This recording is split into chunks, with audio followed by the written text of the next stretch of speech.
I didn't move here by choice. The lease practically fell into my lap, too cheap, too available, too convenient.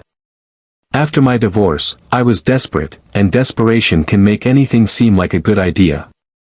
The apartment was on the third floor of an old brick complex just outside Kansas City. The kind of place with creaky floorboards, paper-thin walls, and that stale smell of decades gone by. My cat, Miso, adjusted quickly. Or so I thought.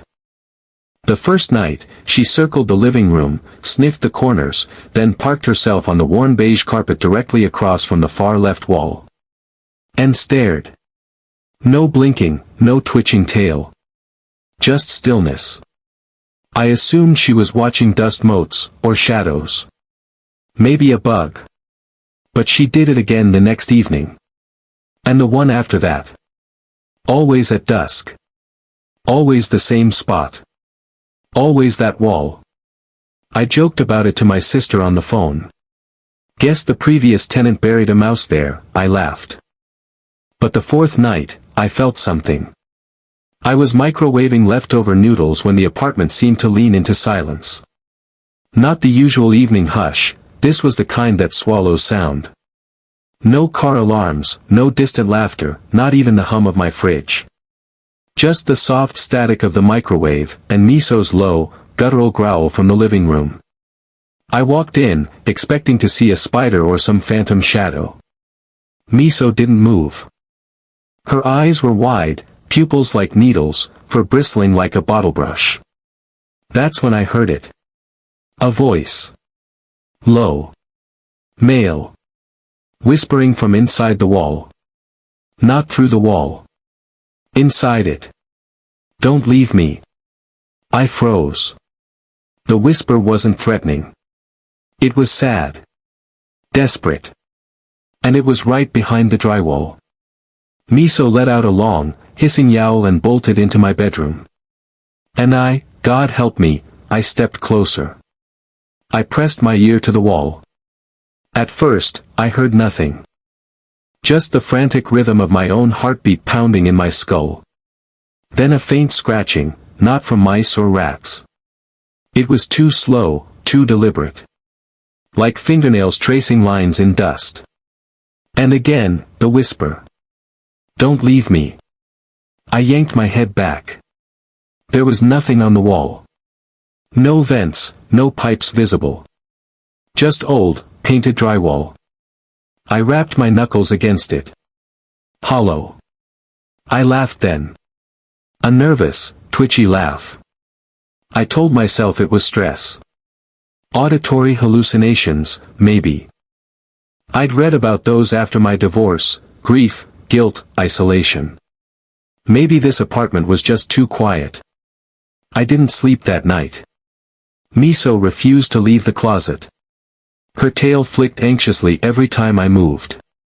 The next morning, I dragged a chair over and ran my hand along the top seam of the wall. Dust caked under my nails. There was a strange patch of wallpaper, slightly lighter than the rest. Maybe it had been covered, then ripped off. Something scratched into the plaster below caught my eye. At first glance, it looked like a random gouge. But the longer I stared, the more it took shape. A name. Etched in rough, almost childlike strokes. Jacob. I didn't know anyone named Jacob. I didn't even know the previous tenant. I should have left it alone. But something about the voice, the way it said don't leave me, I didn't feel scared. I felt haunted. Like I'd just remembered something I was supposed to have forgotten. That night, Miso didn't just stare. She meowed at the wall. Low, persistent meows that sounded more like warnings than conversation. And then, at exactly 8:46 p.m., the lights flickered. Not the whole apartment. Just the ones in the living room. And I swear, there was a shape in the wall. Not a person. Not quite. Like the silhouette of someone standing behind frosted glass, moving slowly, trying to reach through. Then it was gone. And the whisper returned. Closer this time. Clearer. Hello. Amanda. My name. It said my name. I hadn't told anyone in the building my name. I'd barely unpacked, and aside from one awkward nod to the guy across the hall, I hadn't spoken to a soul. So how the hell did the voice in the wall know it? I stood frozen in my living room, heart thudding in my throat. Miso had retreated again, crouched low under the couch, pupils dilated to pitch black. Her ears flattened, and she growled, a low, vibrating sound I'd never heard from her before. Amanda, are you there? It didn't sound threatening. That made it worse. The voice was gentle, intimate. Like someone who knew me. Like someone I used to know. I forced myself to speak. My voice cracked like brittle glass. Who are you? Silence. Then the tiniest shuffle. Like feet shifting on old wood, from behind the drywall. You know me. The room felt suddenly cold. Not the kind of cold you feel with bad insulation, but the kind that presses through your ribs and into your lungs. I wrapped my arms around myself and backed away. My hand knocked over a picture frame, my parents, smiling, unaware they were being watched from a wall. I didn't sleep that night. I left the lights on, TV playing some old sitcom on mute, just for the comfort of human voices. But around 2 a.m., the air grew still again. Even the TV's screen dimmed slightly. Like the electricity was holding its breath. And then I heard it again. Not from the wall this time. From inside my bedroom. Amanda, please help me. The voice was right next to the bed. I didn't move. I couldn't. The voice had come from the left side of the bed, where no one was. Where nothing was. I squeezed my eyes shut like a child and whispered, "You're not real." But the room answered with a single, sharp knock. From inside the wall. Right behind my headboard. Not a creak. Not the groan of old pipes. A knock. Deliberate. Controlled. Human. I scrambled out of bed and flipped the lights on, heart thundering. Nothing. Miso was on top of the dresser, tail puffed, her eyes locked on the wall behind my bed like it was a window into something I couldn't see. I yanked the bed forward, away from the wall. There, in the plaster, were more scratch marks. Not a name this time. Just 3 numbers etched in uneven lines. 846. I stared at them, confusion bleeding into dread. The lights in the living room had flickered at that exact time the night before. I remembered checking my phone, thinking it was odd. I snapped a picture. I had to prove to myself I wasn't losing it. Then came another knock. This time from the living room. I turned, slowly, barely breathing. It was quiet. Too quiet. I crept out, half expecting to see someone standing there. No one. But Miso followed me, not hiding anymore. She stood in the middle of the room and stared again at the far left wall. Then she hissed. A single, sharp hiss. And I swear to God. The drywall bulged. Just for a second. Like something had pressed its face against it from the other side. It was subtle, like a ripple in a sheet. The wall flexed outward, no crack, no crumble, just a momentary distortion. Like someone leaning in, just inches from my face, through solid matter. I stumbled backward and tripped over the coffee table. The air thickened, the way it does before a storm, heavy and humming with unseen electricity. And then the voice returned, softer this time. I'm so cold. It wasn't coming from the wall anymore. It was in the room. I did what anyone would do. I grabbed my keys, shoved Miso into her carrier, and ran. Down 3 flights of stairs, barefoot, into the parking lot. I sat in my car, clutching the steering wheel until sunrise. I didn't go back up until mid-morning. Sunlight made things feel less impossible. I checked the wall. Smooth. No bulge. No cracks. The scratches were still there, though, Jacob and 846, etched like scars no one else could see. I googled apartment haunting Kansas City, like some desperate idiot. Nothing useful. Then I got smart. I looked up the building. Found a property history on some realty site. Mostly boring sales records. Until I saw something that stopped me cold. 6 years ago, this very unit, 3B, had been rented to a man named Jacob Monroe. He was found dead in the apartment. The article was vague. No signs of foul play, they said. No known family. Just a single line from a neighbor. He kept to himself. Real quiet guy. The cat wouldn't go near the wall after he passed. My skin turned to ice. Because I hadn't told anyone about the wall. And I hadn't told anyone I had a cat. I sat on my bed that night, staring at the faded lease I'd signed just 2 weeks ago. No mention of previous tenants. Nothing about deaths. But landlords aren't exactly known for disclosing the morbid history of a place unless forced. I typed Jacob Monroe obituary into every search bar I could find. Nothing. It was like he'd evaporated. No relatives. No funeral. No mention of next of kin. Just gone. I looked back at the scratches on the wall. Jacob. 846, why that time? Why that number? I scanned every article I could find. The date of death, April 6th, April 6th. Number 846. April 6th. 8:46 p.m. He died in this apartment. On this very floor. At the same time the lights flickered every night. I stood up. My hands were shaking, but I went to the wall. I pressed my palm to it. Cold. Not drywall cold. Morgue cold. Miso meowed from the bedroom. I turned, she wasn't scared this time. She was pacing in circles around a spot in the hallway. Her tail swished low. She let out one sharp cry, then sat, guarding something. I walked over. There was a soft indentation in the carpet, like someone had been standing there barefoot for a long time. Like the weight of them had never really lifted. Suddenly, the apartment door rattled. 3 short knocks. I wasn't expecting anyone. I opened it. No one was there.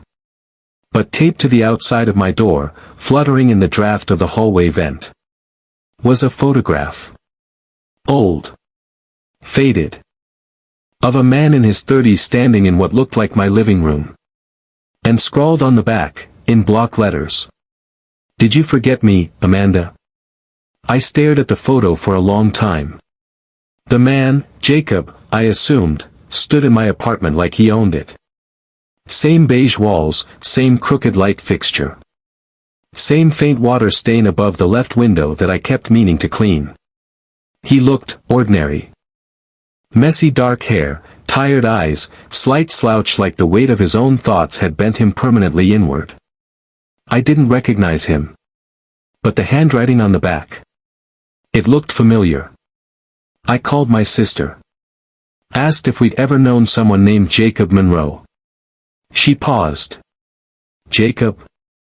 Wasn't that the kid who lived across from us when we were little? The one you used to play with? I had no memory of that. None. You don't remember him? She asked. You used to call him Jay. You two were inseparable that summer after Mom left. I sat down, cold washing over me. That year was a blur. I was 6. Mom had vanished overnight, leaving my sister and me with Dad in silence. I remembered empty cereal boxes. Her perfume on an old coat. But Jacob? Gone. My sister sighed. You forgot a lot after she left. Maybe that was part of it. I hung up without saying goodbye. That night, I found the apartment colder than ever. Miso was glued to my side, eyes wide, fur slicked flat. I kept the lights on. Slept with my shoes on. At 8:46 p.m. the lights flickered. But this time they stayed off. Darkness swallowed the room in a single breath. The kind of darkness that doesn't just block sight, it dampens sound, too. The TV shut off. The hum of the fridge died. Even the distant traffic outside seemed to vanish. I held my phone up, the screen casting a pale blue glow. Miso hissed low, her body tense against my thigh. And then came the voice. Not from the wall. Not from the air. From inside my head. You left me. The room pulsed with it. Like the words weren't just spoken, they were injected into my blood. You promised you wouldn't, Amanda. You said we'd always be together. A memory flashed, me as a child, holding a boy's hand in the middle of a tall summer field. Fireflies around us like sparks in a dream. He was crying. I don't remember why. But I had said those words. I'd meant them. Something inside the wall cracked. A long, splitting sound, like plaster tearing open under pressure. I turned the phone light toward the far end of the living room. The wall, Jacob's wall, was opening. Not a hole. A seam, forming vertically, like two pieces of reality were peeling apart. The drywall curled back slightly, revealing darkness beyond it. Not insulation. Not pipes. Just an impossible, yawning black. And something inside it moved. It wasn't a shadow. It wasn't a trick of the light. Something stepped forward from the crack in the wall. Not with menace. With grief. A figure, tall, gaunt, skin like fogged glass, emerged into my living room. No sound of footsteps, no creak of floorboards. Just the shiver of air rearranging itself to let him through. His eyes were bottomless. And they were wet. He looked at me the way you might look at someone who forgot your birthday, your name, your face. Amanda, he whispered, and this time the voice came from his lips, not the walls. Why did you leave me in there? My breath stuttered in my throat. I didn't know, I managed. I forgot. I didn't remember. The figure nodded slowly, like he'd expected that answer and hated it anyway. I waited. I felt something behind my eyes shift. Like a dam cracking. Flashes of that summer returned, bare feet on hot pavement, sleepovers in my backyard tent, laughter echoing between dusk and night. And one day, something bad. A siren. My dad pulling me away. And Jacob's empty porch the next morning. Dad told me you moved, I whispered. I didn't. Tears spilled down his cheeks, thick and dark, vanishing before they hit the floor. I stayed in the dark. I called for you. Every night. Miso hissed again. Not at Jacob. At the crack behind him. Because it hadn't stopped growing. Something else was coming through. Something Jacob hadn't meant to let in. The crack had widened into a gaping wound in the wall. Not a passage. A throat. And from it, something began to crawl, slow, deliberate, dragging itself out of that impossible blackness like it had all the time in the world. I saw glimpses, slick limbs that bent the wrong way, a face without symmetry, a mouth that opened sideways. But worst of all, it looked like me. My age. My face. But stretched. Parroted. As if something had watched me too long and tried to become what it saw. Jacob's head jerked toward it, eyes filled with panic. No, he said. No, you're not her. You're what's left of her memory. The thing tilted its head and whispered in a voice almost like mine. Amanda never came back. But I stayed. I felt something in me collapse. That summer, whatever happened to Jacob, it didn't just fracture my memory. It broke something open. And in the years I forgot him, that darkness had built itself a twin. It reached toward Jacob. He backed away. She's real now. You can't take her again. And then he turned to me. Amanda, listen. I can close it. But I won't be able to stay. I was only ever held here. By you. My throat burned. Jacob. He smiled, and for a second, he was just a boy again, lonely, waiting, still my friend. Don't forget me this time. Then he stepped into the creature. It screamed, a sound that shattered the bulbs, shook the windows, made Miso wail in terror. Light flooded the room from inside the crack, not bright, but pure, like moonlight through tears. Then, silence. The wall was whole again. No crack. No scratches. No photo on the door. Just empty drywall. I fell to my knees and sobbed until morning. It's been 3 weeks. Every night at 8:46, the lights flicker. But Miso doesn't stare at the wall anymore. She stares at me. And sometimes I catch my own reflection in the mirror, staring just a little too long. And smiling, when I'm not.